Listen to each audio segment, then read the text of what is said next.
കല്യാണക്കത്ത് ശേഖരിച്ച് ഗിന്നസ് ബുക്കിൽ ഇടം നേടാനൊരുങ്ങുന്ന ഒരാളുണ്ട് കോഴിക്കോട് നഗരത്തിൽ.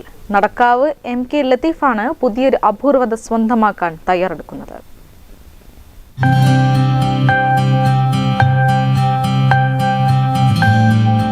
കല്യാണത്തിന് ക്ഷണക്കത്ത് എന്നുമുതൽ ആരംഭിച്ചു എന്നത് കല്യാണ ചടങ്ങോളം പഴക്കമുണ്ടാകും.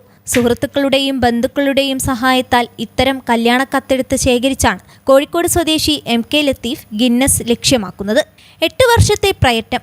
കോഴിക്കോട്, കണ്ണൂർ, എറണാകുളം ജില്ലകളിൽ നിന്നുള്ള ക്ഷണക്കത്താണ് ഏറെയുള്ളത്. പ്രിന്റ് കത്തിൽ നിന്നും സമൂഹ മാധ്യമങ്ങളിലൂടെ ക്ഷണിക്കുന്ന കാലം കടന്നുപോകുന്ന ഇക്കാലത്ത് ലത്തീഫിന്റെ പരിശ്രമം റെക്കോർഡിനപ്പുറം ഓർമ്മപ്പെടുത്തൽ കൂടിയാണെന്ന് അദ്ദേഹം പറയുന്നു. കല്യാണക്കത്ത് ശേഖരിക്കാൻ പ്രചോദനം എന്ന് പറഞ്ഞാൽ വരും തലമുറ, പുതിയ തലമുറ ഇനി കല്യാണക്കത്ത് അടിക്കും എന്നുള്ളത് കണ്ടറിയേണ്ടി വരും. കാരണം ഇപ്പോൾ തന്നെ നമുക്ക് പല ക്ഷണം വരുന്നത് വാട്സപ്പിൽ കൂടിയും ഇമെയിലിൽ കൂടിയാണ്. പിന്നെ ഇപ്പോൾ ആകെ നമ്മൾ കല്യാണം രജിസ്ട്രേഷൻ ചെയ്യാൻ വേണ്ടി ഒരു കത്ത് മാത്രം അടിക്കുന്ന കാലഘട്ടമായി മാറിക്കഴിഞ്ഞു. അപ്പോൾ നമ്മൾ ഇത് നശിച്ചു പോയിരിക്കും, പഴയത് ശേഖരിച്ച് നമ്മളത് ഗിന്നസ് റെക്കോർഡിലേക്ക് പോയിക്കൊണ്ടിരിക്കുകയാണ്. ഇപ്പോഴുള്ള റെക്കോർഡ് മറികടന്നുകൊണ്ടാണ് പുതിയൊരു അറ്റംപ്റ്റിന് വേണ്ടിയിട്ട് തയ്യാറെടുക്കുന്നത്. 1944 മുതൽ 2024 മാർച്ചിലെ ക്ഷണക്കത്ത് വരെ 2320 എണ്ണങ്ങളുണ്ട് ശേഖരത്തിൽ. നിലവിൽ ഗിന്നസ് റെക്കോർഡ് പാകിസ്ഥാൻ സ്വദേശി സാം മുഹമ്മദിനാണ്.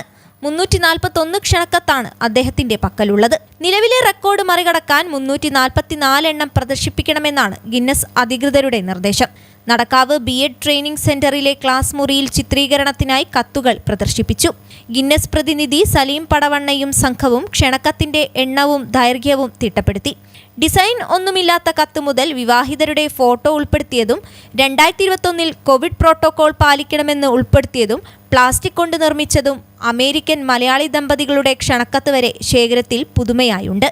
2 പതിറ്റാണ്ടായി പുരാവസ്തു നാണയം, കറൻസി ശേഖരം വിദ്യാലയങ്ങളിൽ സൗജന്യമായി പ്രദർശിപ്പിക്കുന്ന ലത്തീഫ് കറൻസിയിൽ നിന്നും ജന്മദിനം കണ്ടെത്തുന്ന ഹോബിയുമുണ്ട്.